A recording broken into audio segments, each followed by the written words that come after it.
This meeting started. I'll just invite Councillor Barker to open us up with a karakia. Thank you, Worship. Let us pray. Tūtawa mai I runga, tūtawa mai I raro, tūtawa mai I roto, tūtawa mai I waho. Ki tau ai te Māori tū, te Māori ora, ki te katoa, haumi e, hui e, tā ki e. Thank you very much. And just a reminder to everyone that this meeting is being live streamed as well. And we've got an hour set aside for this, so we'll get it underway very shortly. But just wanted to give a very warm welcome to our Waikato Regional Council, and also great to have Pamela joining us online as well. I think this is a great opportunity for us to learn more, not only about transport, but also to deepen our relationship to make sure that we're serving our communities that are also in the Waikato area, which there are many, there are some, including the rural areas that Councillor Barker looks after. But yeah, it's just great to have you all here, so thank you very much, and we look forward to your presentation. Thank you, Mayor Tapsell. I'm just wondering if Chair Story had any opening comments that she wanted to make before we started. Thank you for that, Brian.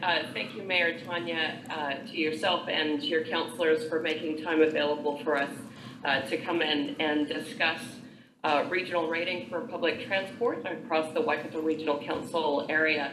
I recognize that the Waikato Regional Council only covers a portion of your district, but as you and I have discussed on a number of occasions, Mayor Tanya, it is still a very important part of the district, and we want to make sure that we at Waikato Regional Council understand any issues, any concerns, or opportunities that we might explore in public transport to better serve our collective people.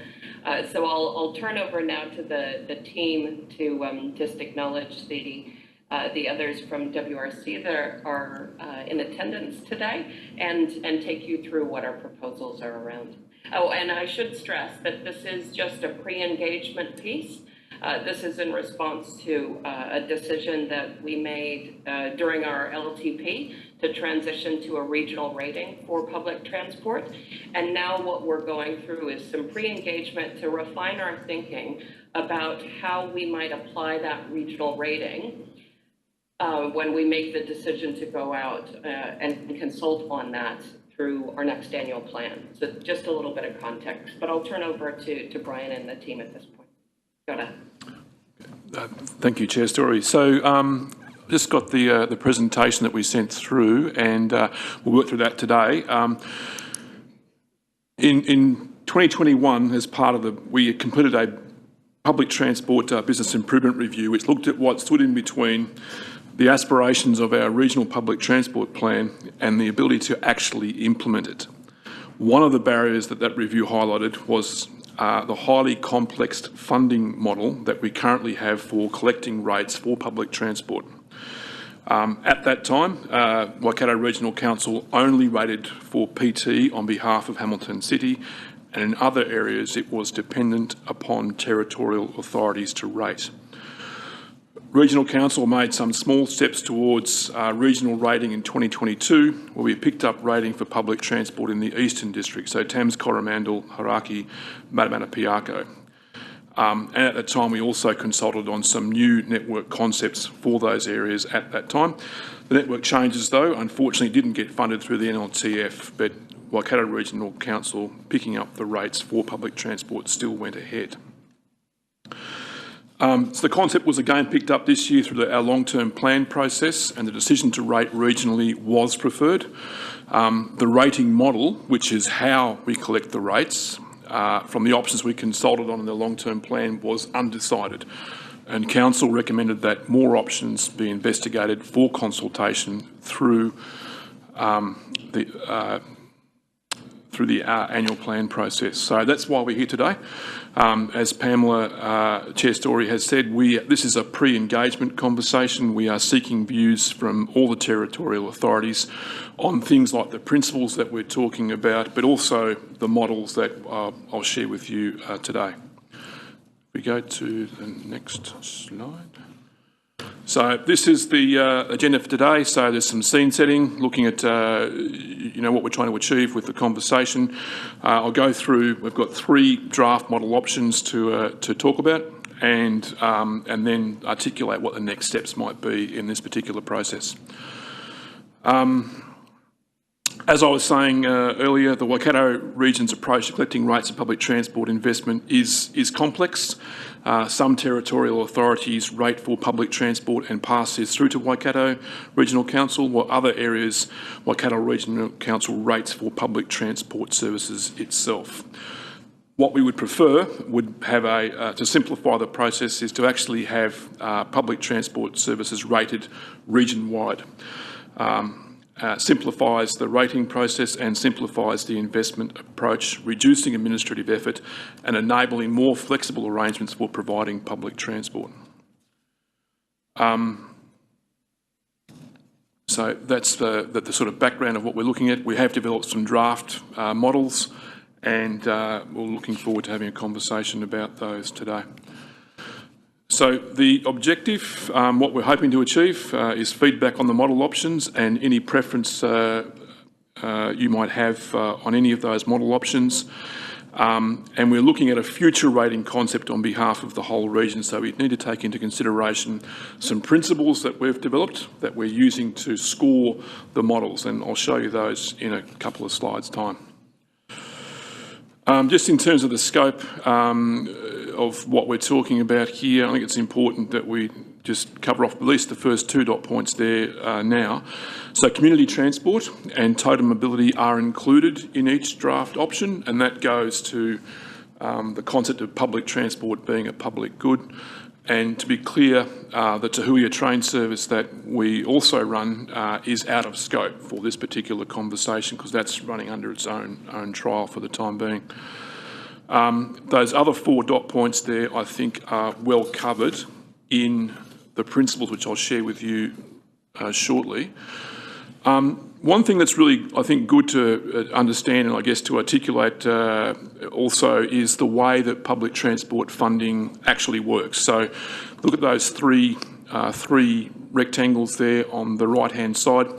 The first one of those articulates what is the total cost of public transport, and then it's split down into the next box where we have the fare box recovery, so what's recovered from fares equates to 20% of that 100% cost, and the resulting 80% is then funded through public means of funding, and of that 80%, 51% is funded from central government through the NLTF, and 49% is collected through rates. And so I guess in a total perspective, what we're talking about here is 39.5% of the total cost of running public transport.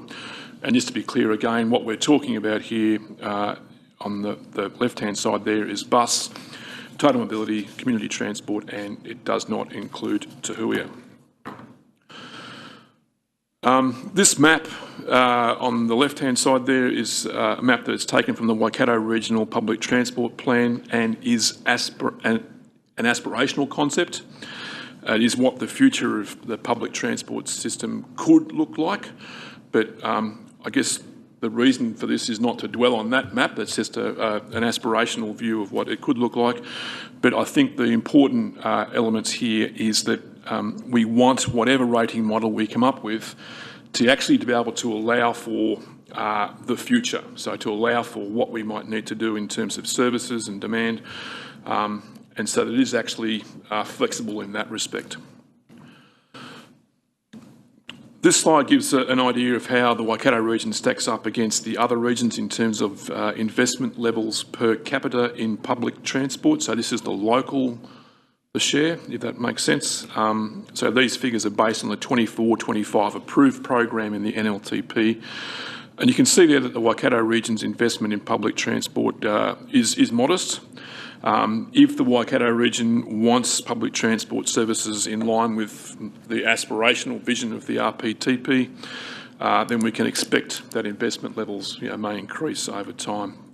The green bars there, they're shown differently because those 2 regions, Wellington and Auckland, also rate for rail services, whereas predominantly the rest of it is bus and total mobility and potentially community transport in some of those as well.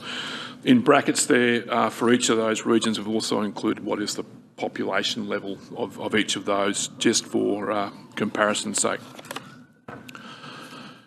I've mentioned a couple of times now around some principles. So what we've done, so whilst we've developed some models, we've also developed these 6 principles that we would look to score the models against. I've mentioned before that, just running through those quickly, the public transport is a public good.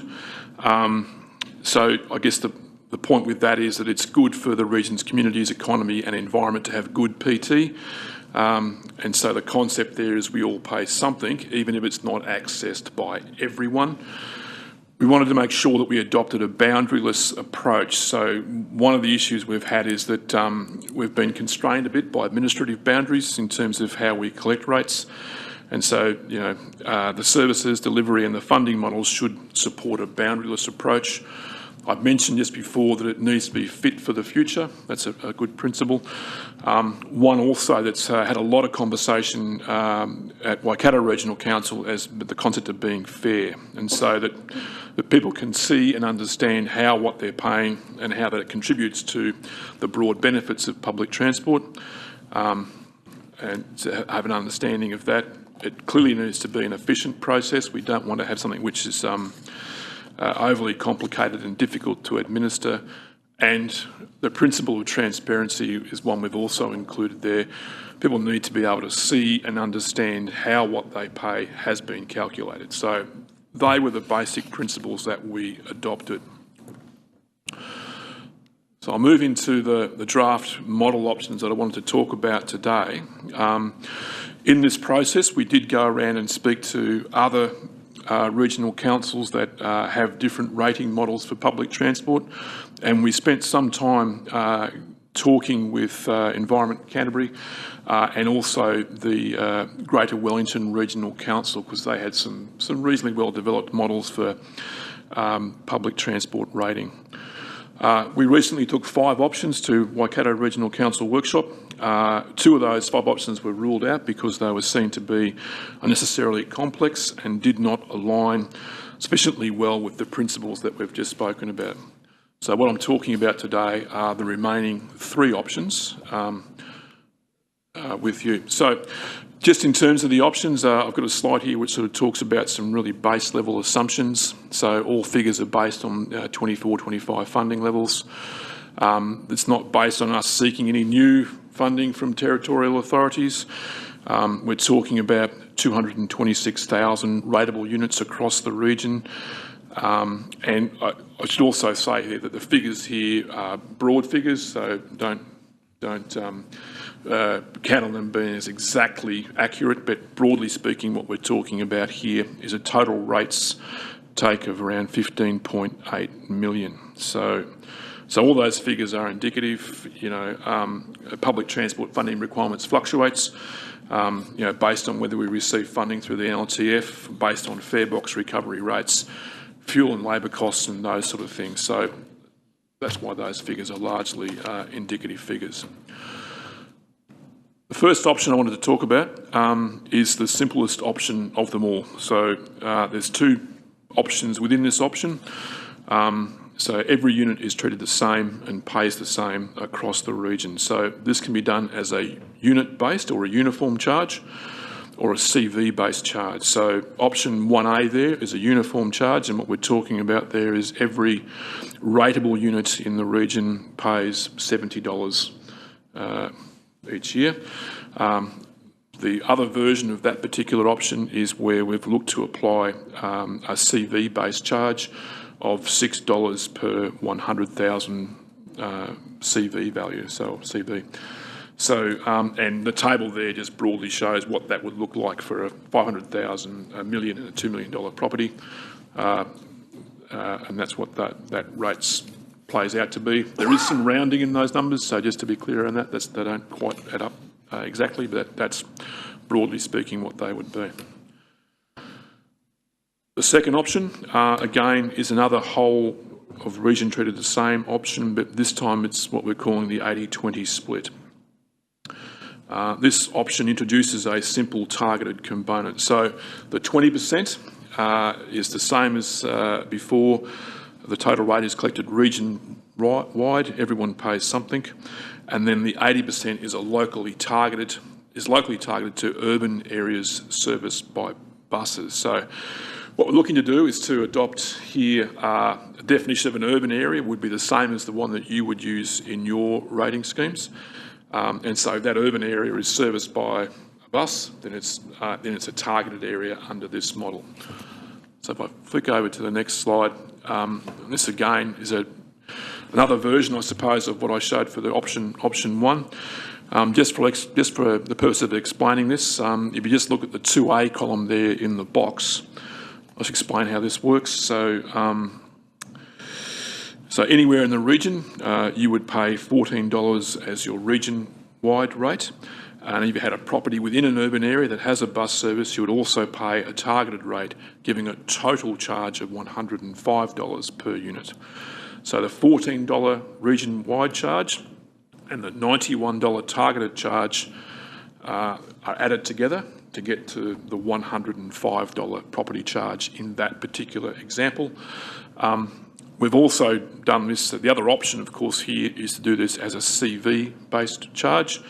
And again, per $100,000 value CV, every property would pay $1, and then the targeted properties would pay $11 per $100,000 value of CV. And again, we've shown that what that might look like for different valuable properties in the rest of that table. Sorry, can I just ask a question? Absolutely. Although it might be easier to ask now instead of wait till the end. How do you target the properties in terms of transport? Because not necessarily all of those properties would use the transport. I'm just curious on that. Yeah, so the concept here is that everybody pays. This is the one that public transport is a public good. That was the concept that we were talking about with that. So this is regardless of whether you use public transport or have access to it. Use it. What we're talking about in this example with the targeted properties, if you're in an urban area that's serviced by a bus, then you would pay the targeted rate as well as the flat rate. And with the previous one, that's just a flat rate, and it's not targeted at all across those options. So I think the issue that we had with these first two options, and you'll see this later in the presentation, has to do with the fairness of those. And so I'll just flick through and talk about the third option that we've got, which might hopefully be a more fair arrangement, potentially Mayor Tapsell. So this option is based, and it was an adaptation, I suppose, of the Greater Wellington region model. So that option currently has 7 differentials or different categories of property. And for each differential, a multiplier is used to adjust the proportion of funding that falls to that particular category of property. So this is a really flexible model, and you'll see it in the slides as they come up, but the categories can be adjusted, the multipliers can be adjusted for each category, and the map that I'm about to show you can also be adjusted to make this particular option very flexible. You'll see in this option that business and residential properties that have access to PT are treated differently from rural and unserviced properties. So I'll just flick over to the next page, and there's a bit of information on this particular slide. So as I said, this is based on the Greater Wellington approach, and what we've got here is an example of what this type of model could look like. The boundaries on the map that we've got there, I need to probably explain those a little bit. It is based on the Greater Wellington model, and what we're calling city there in that particular case is actually the lightly shaded red area on the map, which is, in this case, is Hamilton City. The green area that we're calling central is outside of that city area, and that the boundaries that we've put on that map for that particular area are based on some pretty old journey to work data. But again, that green area can be adjusted as well. And the blue area is what we're calling the more regional area of the region. So that's how that map works. I hope that makes sense. So it's just a way of dividing the region up in that sort of city, that central and that regional concept. So as I said before, the boundaries on this map can absolutely be adjusted to make it fit for what we think is the right thing. The box in the middle, just quickly on the box in the middle there, so for each of those differentials, that sort of tries to articulate at a really high level what the services are that we're talking about there. So for each of those property types, bus is the public transport mode we're talking about there, and we are saying that in terms of total mobility and community transport options, that there is the potential for those to be available across the entire region. I'm not sure if you're aware of what total mobility is and what community transport is. So community transport is a grants-based model that Waikato Regional Council runs, where we fund community service providers to provide transport to the general public to and from locations they want to get to. It's a community-based thing, so and we're looking to expand that model as broadly as we can across the region for the funding that we've got. And total mobility is a service where people who have disabilities are able to get transport using taxi companies or other services, where a portion of the trip cost is picked up by the total mobility scheme, and we do get matching funding from central government for that total mobility scheme. So that at a broad level describes that particular slide. If I just go over to the next slide, and this slide sort of demonstrates what the rates charges could look like under a Greater Wellington approach, and using the differentials that we looked at on the previous slide. So there's three different scenarios that we've articulated here. So scenario A, we've developed those with the multipliers such that it actually, the rate take is broadly similar to what we currently get across territorial authorities. Option B is a different option, where one thing we've sort of considered is whether you need the business and residential split. So we've used the multipliers to treat business and residential both in central and regional areas there the same. That's an option to make it even simpler.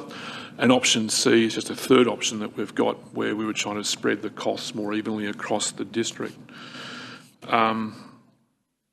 So all of that, though, is completely adjustable depending on what, if this is the option that we went for, how this would actually work in a way which meets all of the principles that we spoke about earlier. If I flick over to the next slide, the intent of this slide, and I appreciate it's a little interesting, I think, for Rotorua Lakes District Council, because only a small portion of the region sits within this particular district. But what this table is supposed to articulate is the column on the left-hand side there is the current rating income that we get for public transport from each territorial authority in Hamilton City across the region. So that's what we currently have. And then what we've done is we've calculated what the rate take would be at that TA level for each of the options, 1A, 1B, 2A, 2B, and we've modelled here option 3A. Just to be clear, with option 3, we can also adopt a CV-based approach to that, but that becomes very complicated very quickly with all of the different differentials and the multipliers, and then you add onto that a CV-based component. We can do that, but it certainly becomes quite a complex model, if that makes sense. Just moving on to this, and I mentioned before that we had the principles that we spoke about. So staff have looked at the principles and we've looked at the models, and we've tried to rate the models that we've got against those principles. And as I was mentioning earlier, options 1 and 2, whilst they have a degree of simplicity about them and a flat rating model, aren't necessarily fair in terms of how they play out across the region. So The model that we were preferring out of that was the Greater Wellington approach, and in that there's opportunities, as I said before, to massage that approach so that it works as effectively as it possibly can. On the very right-hand side there, we've tried to give an indication of what we think the degree of change would be for us in implementing the models, and you can see there again option 3 stacks up reasonably well. So in terms of, before I get on to the next steps, I thought I would pause there because I think it's a good opportunity. There's been a lot of information I've spoken about here, and I'm certain that maybe I do try to be very clear, but hopefully it was easy to understand and we can move forward, but yes. Thank you very much, Brian. And just for those who have joined us, this is Brian, who's the Manager of Transport Policy Programs, and then also Nigel, Team Leader of Transport Policy and Programs. And of course, we've got Councillor Downard, who we have met before. Question from Councillor Patterson. Thank you, Your Worship. Thank you for the presentation so far, and apologies for my tardiness. Sorry, did I miss the map at the start that shows where Bay of Plenty Regional Council's responsibilities overlaps with yours? No, you didn't miss that. We don't have that map. I'm just trying to, I don't understand where your responsibility intertwines with ours. What area? So Rainbow Mountain, that's what I thought. So, Councillor Downard, was there any comment that you'd like to make there? Otherwise I can respond. The councillors, probably in the region staff, yeah. well, Councillor Barker's. Yeah, if you want me just to clarify for you, basically from the Rainbow Mountain South, including most parts of Waikati, Nakuru, right. Rotorua, Rotorua, Broadlands, okay. So mainly farming? Correct. No yes. urban? That is correct, yes. Right. So that goes back to the slide, which was Greater Wellington options A, B and C. It had a table there. That's the one, yeah. So as you go along with the multiplier, starting off on A, for the regional no bus service, I imagine that would apply, okay? So it goes from 7 to 6 to 16, and yet nothing changes for those people. Is that correct? But it's more even approach for the whole area. Is that the rationale? What we're talking about here isn't necessarily linked to levels of service. It's just linked to how the rating model would work. So, yeah, but like I say, these options, A, B and C, they are completely adjustable and flexible in that. So, right. Yeah. Okay. So my other question was, if you went with the CV option, that wouldn't take into account farms. So that's only really applicable for residential areas. So the CV option is for all properties, so it will be farms as well. So that's where the element of unfairness comes into that, I think. In some if you owned a $4 million farm, but you're out in the middle of the sticks and there's no bus service, suddenly your rate's going to go up quite significantly. Is that correct? That's my understanding how that would work. Yes, that's okay. right. But again, yes, that's right. Okay, thank you. Councillor Barker. Thank you, Mayor Tapsell. Probably following on from Councillor Patterson's questions, you raised the fact of the CV valuation and the fact that the Waikato region is quite largely rural-based. Have you looked at a model that is based on an approach in an area that is similar to the demographic of Waikato in respect to maybe Taranaki or somewhere like that that's got a wide rural spread with one main centre? Because Wellington is largely an urbanised environment. Is that fair? My understanding of the Greater Wellington region, it does have rural areas as well in there, so it is broader than just the city of Wellington, so it's quite different. The other comment to make, I suppose, too, is with that map that I had earlier, whilst here we're sort of showing the main centre being Hamilton, it could be that in the future that there might be other centres which would be regarded as in the city differential as well. But that's what I'm saying. The map itself can be quite flexible and be adjusted. So, but But yeah, we did speak broadly with other regions, and I guess from what we were doing and what other regions were doing, the two that we saw that were probably the most progressive were Canterbury and were Greater Wellington. So they're the ones we had more detailed conversations with. But we did canvass that quite broadly, yes. Thank you. Yep. And question from Councillor Lee. Thank you, Madam Chair, Worship. So if I understand correctly, what you're proposing is that our Waikati farmers subsidise the public transport in Hamilton City? Hang on. Can I, sorry, just put in my view, even though this is to hear from yous, but being a representative from this area and, you know, coming from the rural part of New Zealand, what I call rural, it's been a bit of a struggle, even with the long-term plan. I voted against the regional take for transport, public transport, and I'm the chair of the Regional Transport Committee, even though a lot of this PT fits underneath the Future Proof Committee, which is generally urban, all the councillors on there are from urban areas. It's trying to find the best out of all the options. We were given 5 options to, for me to have a user pays. I don't agree with CV. I think, you know, even in our Taupo region, a lot of the houses now, the average house is 900,000, you know, up to, you know, in the millions, and a lot of those people don't use public transport. So I'm against CV.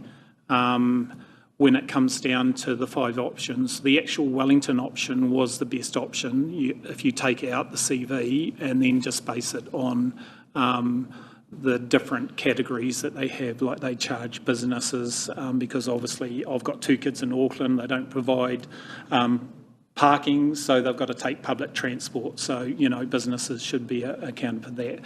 And the actual, this option for the Greater Wellington actually puts more emphasis on user pays. Obviously, a lot of the people that do use public transport are low-income people and probably don't own properties. So there is that community good to a certain extent. Even urban are paying for, you know, public transports. We hear that we see a bus that's got no one on it, you know, and but then we see other areas, like I know in Taupo we've got Acacia Bay that are asking for a service or more services coming from Turangi to Taupo for work-wise. So yeah, it is a hard decision because, you know, again, our older people, our population is becoming more retirees now, and how much more can they afford on their rates? So that's a big one for me to take into account. So that's why I wanted to be at both of these presentations, just so I could just give you the view of, you know, from me as your councillor to the Waikato Regional, that what I fight for and what I believe in, and but the end case is that why we're presenting to all the TAs is your chance to give your input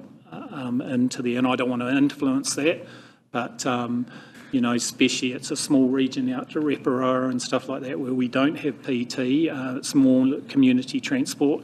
And the other thing that, you know, when I was given this presentation, it's only 300,000. We increased that in the long-term plan from 200,000 to 300,000 because, you know, that was something that I believe that, you know, if there's no PT in the rural areas, community transport, and plus it's a partnership that these entities can apply for, so it's not a huge, when you look at 300,000 to a $16 million take for PT, it's very, very small.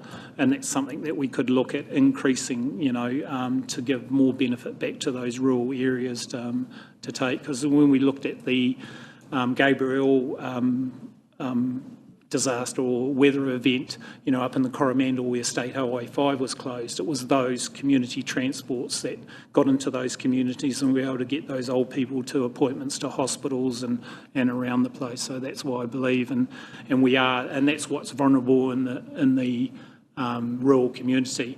Another good story is, you know, the Waitomo Mayor, John, they got a PT bus to go from Hamilton to Tikawiti. It stops off at Ochonga and Waipa, is it? What's the other place it stops off? Sorry? Tiamutu. Because they weren't quite sure whether their hospital was going to stay open, and they wanted to make sure that there was accessibility for elderly and also uni students. I think education joined into part pay, but there was another partnership as well that worked in there well with that bus route that went through there. So just wanted to give you that view. Just adding to that, Councillor Lee, if you don't... Sorry, if I could make a comment? Yes, go. Kia ora. Just in terms of your question around rural areas subsidizing Hamilton, I think that this table is a good illustration of that not happening as a result of particularly 3A, the Greater Wellington, through a uniform approach. Because you can see here the current costs attributed to providing PT in Hamilton are in that $12+ million. Under the 3A, Hamilton does go up. And that's just recognition that the vast majority of our PT services are provided within Hamilton. We recognize that PT serves urban populations most effectively. Right, so that is where we do have the greatest level of investment. And as Councillor Downard referred to, we do have the, sorry, could I get that presentation back up there? So I've got the numbers in front of me. It's just coming, Chairperson. Future-proof areas of Waikato District, Hamilton City, Waipa District, and Manamanapiako do have the vast majority of the PT, because that is where the population is centered. What I think is really advantageous about this proposal around regional public transport rating, and in particularly that Greater Wellington model, is the inclusion of that community transport. We recognize Waikato Regional Council only covers the rural areas of Rotorua Lakes Council. And so by including that community transport in there, that's where we can facilitate some of those smaller community-run transport options that Councillor Downard is referring to. And that, I think, would serve your the parts of your district that our PT rating would address. So just wanted to add that. Thank you very much, Chairperson Story. Just checking if there are any further questions at this stage. Councillor Lee? Yes, thank you. Just following up on myself, I think I asked a yes/no question. I got extensive answers, and I appreciate that. But the bottom line and the gist is that you're asking the Waikati farmers mostly to subsidise Hamilton transport. That's really what it comes down to, as a bottom line, isn't it? I think if you look at the various options there, I think as Chair Story was just trying to articulate options 1 and options 2, you could make that statement, I think. Mm-hmm. But if you look at option 3A, I mean, it's the fact is that Hamilton has actually gone up in that, so that's not subsidising what we're currently doing in Hamilton at all. It depends on the option, I guess. Is the answer. Under option 3A, yep. The Waikati farmer will have some amount added to his rates bill? It'd be a very small amount, yes. For the purpose of mostly supporting public transport in Hamilton? No, I think that's where you'll see that ability for us to help facilitate that community transport option in the rural areas. If I might add to that a moment. Thank you, Chair Story. I think that's actually the gist of it. And what you'll note there, Councillor Lee, is obviously under the current model there's zero in terms of what Rotorua Lakes ratepayers are currently paying. The reason that we see an amount that is non-zero coming up here relates back to the principles that Brian took forward at the beginning, which is that public transport is a public good. And under each of these three models, there's an element that says wherever you are in the region, there's an observation that public transport is good. And so this is why we've actually got a non-zero and why we're here today. So as Councillor Patterson noted before, the ratepayers from Rotorua would fall into the regional no bus service category. So that would be a $7 rate that would appear on the line item of a Waikato Regional Council rating bill for those ratepayers who are also located in Rotorua Lakes. And so the reason that we have that is because now there is some form of spread and we don't know what that looks like, and that's what we're here to understand today, and it's because there is a consideration that that benefit exists. But also, as Councillor Chair Story noted, we're actually looking to incorporate community transport and total mobility for the first time in this, whereas the way that we've recovered rates previously has just been on the traditional bus service.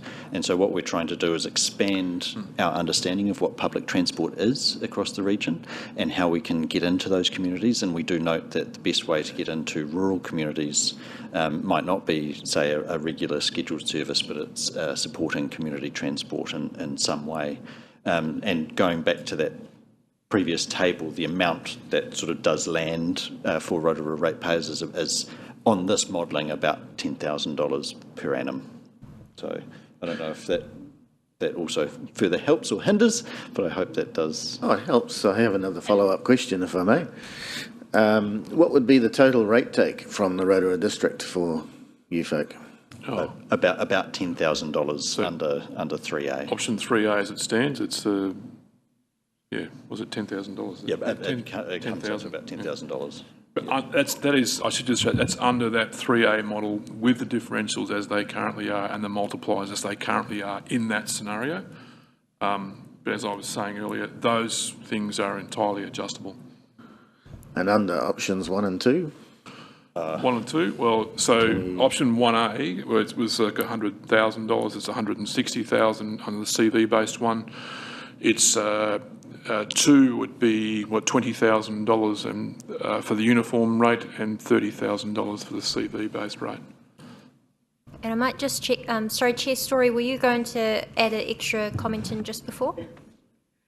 I'm sorry, I can't identify the councillor that's asking the question remotely, but just wanted to pick up on your questions around, those of us who live rurally and what does PT mean to us? Because I live on a dairy farm in the North Waikato. I know that there is never going to be a bus service near my dairy farm, right? But I also recognize that I do benefit from it when I go into Hamilton, right?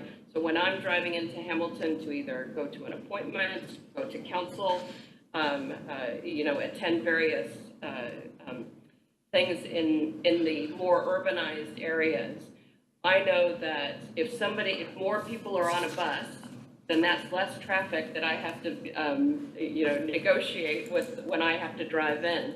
And so there are benefits for those of us that live in rural areas when we go and access the services within our more metropolitan areas. So I suppose just a little bit of rural context that I see the benefit of PT. Thank you, Chair Story, and we also acknowledge that there are environmental benefits to this as well, which is why public transport is a public good, as you mentioned. We do have other councillors that have questions. I want to make sure we can get through it all and also provide some feedback. So we'll go Councillor Barker and then Councillor Kiriopa. Thank you, Metap. So I was actually just going to that table. It was just after that one that you had, I think. I just wanted to maybe back one. This one. And again, sorry, previously. Yeah, that one. Considering that most of our community in your region sit within that bottom left for option A, could you just be very clear and explain to me and anyone who might be listening, this is not based on CV, is that correct? No, this is a uniform charge, so this is per rateable unit. Yep. And the multiplier there is, it's a way of proportioning, I suppose, the charge across all of those different differentials Yep. or property types, yes. Okay, thank you. Yep. So $7 total in that lot. Thank you very much. Councillor Kiriopa. Thank you. The starting point, one of the starting points is that public transport is a greater good. Coming from a climate perspective, I think public transport needs to be a necessity. We need to get people out of cars. With these costings, is this forward-thinking enough that with enough natural disasters occurring and the potential for governments to start doing, like, for example, what's happened in London, where there are fees for driving into central cities, is this forward-thinking enough that it's going to cover necessary increases in the need for public transport? Yeah, that's my question. I think it's a really good question. What I was trying to articulate when I was talking about it being future fit, so what we're talking about here is based on the current rating requirement that we have from the local share part of it. But when I was sort of talking briefly around the future fit piece, if I can go back to that particular slide, that should be what you were talking about, should be included in there. So we want the model to be flexible enough such that we can pick up those other things in the future. That was probably a really short answer to a really good question, but I hear what you're saying, and I think that's a really important consideration. I don't know if others have any comments around that. Just to follow on from that, we got electric buses. We've got one in Taupo now, and I think there's another 6 that have started at the new depot. Is it 6? Yeah, no, another 6. So yeah, for environment, we are looking within the BT actual transport mode to help with that. To your view of probably getting more cars off the road, it's really hard at balancing that cost on how much we charge the ratepayers to do that. When we're in a rural area, as we heard, there's some areas there that don't have PT, so you've got to take the car, and if there is PT there, then you've got to go to a car drop-off, catch that PT, and hopefully it goes to the places that you want to. So being a small country and pretty rural, it's very hard to get those connections like the big cities in other parts of the world. I just had one last slide to talk to. I'll just quickly get to that. I've gone way back. Just in terms of the next steps. So as I mentioned at the beginning, this is a pre-engagement roadshow type conversation. We've taken lots of notes in terms of the feedback that we've received from councillors this morning. And if you had any additional feedback after the session, we'd be happy to receive that as well. In parallel to this, what we are doing is we're doing some sort of public sounding as well. And we're developing a survey that will be sent to sort of those groups. But the third dot point there would be also around if you had any other groups that you thought we should be seeking feedback from directly, that'd be great to hear that. All of this, just quickly, all of this will feed into what will be a Waikato Regional Councillor workshop in December, where we'll be putting together an option or options that will go into the consultation process in a formal way for the annual plan for next year. So that's where we're at with this. But if you had any suggestions around groups that we should be approaching directly to get direct feedback from, we would appreciate that. Well, thank you very much, Brian, and thank you, Councillor Downer, Chair Story, for joining us, and also Nigel. I'll just ask councillors if there are any final comments that you wish to make that we may not have already touched on. And again, we thank Waikato Regional Council for getting to us for this pre-engagement so early on. We'll go Councillor Patterson, Councillor Lee. We'll do everyone. Councillor Barker, Kiriopa, and then we'll see if Councillor O'Brien has anything to contribute. Councillor Patterson. Thank you, Your Worship. Just a last question, I guess you could say. Looking at the Hamilton increases, if they went with option 3A from what they're currently paying, which is $12.45 to $12.67, whereas options 1 and 2, you could imagine if I was a Hamilton City resident, I'd be looking at that and going, yeah, that looks good to me. That's a decrease. So have you had any consultation with them? What is their attitude on this?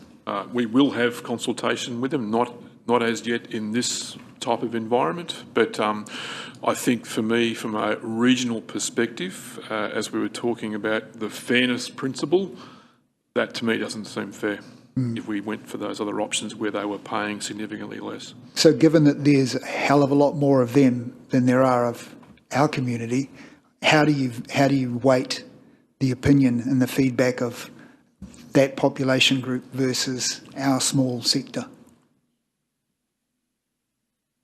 Well, I can make a comment on that if that's all right. So just like yourselves, when Waikato Regional Councillors agree to serve as councillors, we agree to make the best decisions on behalf of our entire region. The 4 Hamilton City councillors that sit on our council table, they have been a part of the workshop that has identified these options as the ones we'd like to get feedback on. They recognize the fairness principles as being paramount, and I'm seeing a real recognition that they get the lion's share of the services, and they recognize that those should be paid for. So I suppose we want to make sure we go out with options so that people can see we've looked that we've explored things thoroughly, and we want to genuinely want to get feedback. I think that what we're seeing and what we've heard so far from both councillors and from the districts we have spoken to already on this is a recognition that those who receive the vast majority of the benefit should pay for the service. And so I think that personally, I see that reflected in that 3A proposal. Thank you. And we'll just go around the table and come back and end on this side. So Councillor Lee. Thank you, Your Worship. Just a point of clarification, first of all, for Councillor. You said that the Taupo public transport has EV buses now, is that right? That's an expensive option, is it not? Much more so than traditional. Are you talking about in long term or short term, in the cost of buying, or the benefit of having an electric bus compared to simple cost benefit in terms of the cost of running the buses? Yeah, I think in long term, I think it is a benefit to the Taupo community. Depending on how long they last before the batteries expire. Well, yeah. I mean, I don't drive an electric vehicle. I'm not an electric vehicle person, but everyone has different views. But again, to come back to climate change, our part to do the best that we can in the community. And yeah, I believe that we were quite proud to be the first to have an electric bus in the fleet of the Waikato. As I say, there's another 6 coming on. It's all balancing that, you know, the whole PT thing, you know. I don't use PT. My 2 kids do. They live in Auckland, so I can see the benefit. You know, one takes the scooter to the train, and the train to the train stop, and takes the scooter to work. The other one takes a bus. So there is benefit, and we see that in the urban. But, you know, we've also got to balance that, as Chairman Pamela said, that there is benefit outside the rural area where it does take vehicles off people using cars and going on public transport. So, yeah. The capital cost of the buses as electrical is significantly higher than the capital cost of a non-EV. Yes, it is. Yeah. Okay. So, well, for what it's worth, I'm on the side of incredulity, and I'm a little incredulous really that the Waikati farmers would be asked to pay for gold-plated, shall we say, public transport in the rural centres, in the urban centres. So if I had the option, I would be opting those Waikati farmers out of subsidising what's going on in the urban area. I'm a user pays kind of guy, I suppose. So that would be my 2 pennies worth. Thank you. Councillor Kiriopa. Thanks. If we're going to go user pays, then the poor pay. That's the reality. You know, the only feedback you're going to get is from farmers, from richer people. We don't pay for it. Why should we? So they're always, you know, and they're the ones who are going to be engaging in these conversations too, not the poor. So that's the reality. Is you're going to get that this type of feedback. For me, we've got until 2035 to reduce emissions from the transport sector by 41%, and I don't see that strongly enough in this. I didn't see it strongly enough in the Bay of Plenty Regional Council's transport plan. You know, farmers are not, as has been pointed out, separate from our urban. Yes, they don't live in the urban area, but it doesn't make any difference if you're a farmer or you're an urban person who doesn't use public transport. We're in the same boat at the end of the day. The reality is, as we get closer to 2030 or 2035, because we've got international obligations to meet, there's going to be, whether we like it or not, pressure that's going to hit communities from central government to try and meet those targets. And these regional plans need to be robust enough to be able to deal with heavy-handed legislation that comes from government. And that's a reality that, whether we like it or not, it's coming. You can already see what's happening in Florida at the moment. Unbelievable storms. We're probably lucky enough that we're going to see we're not going to see the devastation as quickly as those further up. But, you know, like this, I feel like this conversation is, within 5 to 10 years, we're going to be needing to have another conversation really quickly. This whole thing is based on as if the status quo, as if we just still going to be just living happily, as if nothing's going to change. Big change is coming. And I don't feel like this strongly enough is preparing us for that. That's my comments. Thank you. Thank you, Councillor Kiriopa. Councillor O'Brien, do you have any feedback to add? Thank you, Your Worship. First of all, I just welcome some of my colleagues joining fiscal responsibility and conservative spending habits. I might just perhaps remind some people around this table and perhaps watching at home, this council voted for 11% rates rise and 10% roughly next year and for some time to come. So I think to be lambasting a neighbouring council for these sorts of proposed choices of increases is a little bit rich in some cases, but we'll leave that alone. Gentlemen, thank you very much for your presentation today, Chairperson Story. As far as public transport goes, I'll probably leave that to the actual residents and look forward to hearing from them what they want us to advocate to you on behalf of. I would say personally I don't have a problem with EVs. That's up to you and your operations team to run that best as you see fit. A stray missile in the Middle East at the moment might see that being a very cost-effective opportunity at some point if we go down a different path, which hopefully we can avoid. But the price of oil, although low at the moment, anything happens that would make EVs obviously very, very cost-effective. So thank you very much for coming to talk to us today. I appreciate that you couldn't really get into a lot of detail, but that detail in your presentations is available on website, I know, because I checked it last night. So if people perhaps want to educate themselves, there is an opportunity to do that. I would just say that there would be a concern, I think, for people to say, if we're contributing to a public transport plan, the opportunity should be more driven based from you guys in terms of what the community programs could look like. And I think there's a real opportunity for you guys to talk with Councillor Barker, Her Worship Mayor Tapsell, and rural representatives, our rural community board, to be seeking what those services could look like, rather than just saying, please fund us, and if something comes, we might chuck you a van or something like that. I know that's very simplification of what you've said, but I think that there is an opportunity perhaps for your council to reach out and actually talk about what those services could look like, even if not now, but perhaps in the future. So thank you again for making the time, and thank you, Mayor Tapsell, for this invitation today. Thank you. Thank you. Councillor Barker, and then Councillor Brown will check if you've got any comments too. Thank you, Mayor Tapsell.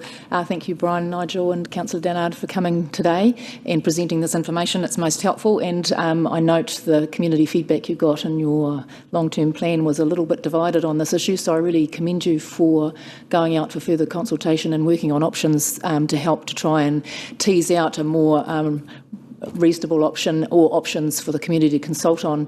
That's great, and it's an attempt at fairness, as you've mentioned, and I've mentioned my concerns around CVs being applied across any of this because it ultimately impacts those higher CV, often in rural properties.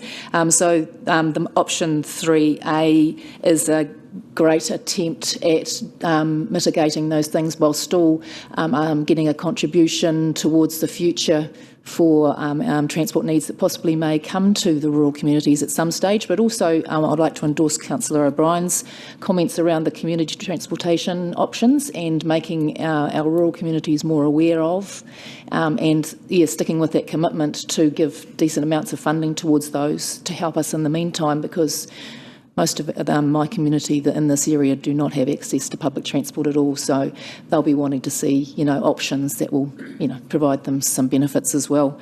And finally, I'd just like to perhaps offer other groups you might like to speak to, maybe the Federated Farmers in this respect, particularly from the rural perspective.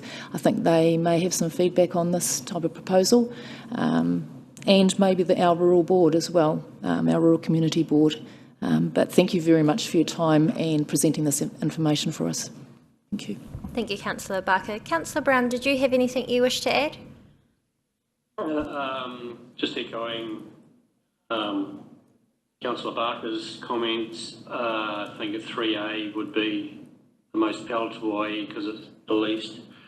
For farmers, it does feel like a death by 1,000 cuts, and this is just another. The rural sector is not doing that well currently, so I'm not sure that you'll get a positive response from the two organisations that Councillor Barker has suggested they're the right ones, but that's all I've got really. Thank you, Councillor Brown, and I'll just add to the comments that you've already heard and just emphasise really that public transport's not only for community and reducing congestions in the cities, but also has a really positive environmental impact, and I would certainly like to explore if there are options such as smaller public transport like vans. I know some of our communities, that's crucial for them to be able to access employment and education, and would certainly welcome the opportunity to discuss that, and of course the groups that Councillor Barker have mentioned as well, but also just a reminder that we also have accessibility groups. Some people due to disabilities aren't able to drive themselves, so I wouldn't want our rural community in the Waikato region to be exempt from that too. So we would love to see services at some stage, but do acknowledge that we would have concerns around the CV charge, given that most of our residents are the much higher CVs. So also agree with Councillor Downard's concerns that he's already expressed and advocated for us. So we will wrap that up there. I want to thank everybody for contributing to this discussion, and once again thank the Waikato Regional Council for coming to us at such an early stage. We look forward to seeing the full consultation, and of course perhaps submitting this feedback more formally too. But we'd just like to check if there are any final words from Brian or Nigel. No, I just wanted to thank you all for the conversation today. I think it's been very constructive, and it's really great to get that honest feedback. So that was the intent. So thank you for that. Thank you, and I'll just now hand over to Councillor Barker to close us with a karakia. Thank you, Mayor Tapsell. Let us pray. Kia whakaria te tapu, kia watia ai te ara, kia turuki whakataha ai, kia turuki whakataha ai. Haumi e hui e, tā ki e. Thank you very much, everyone. Thank you.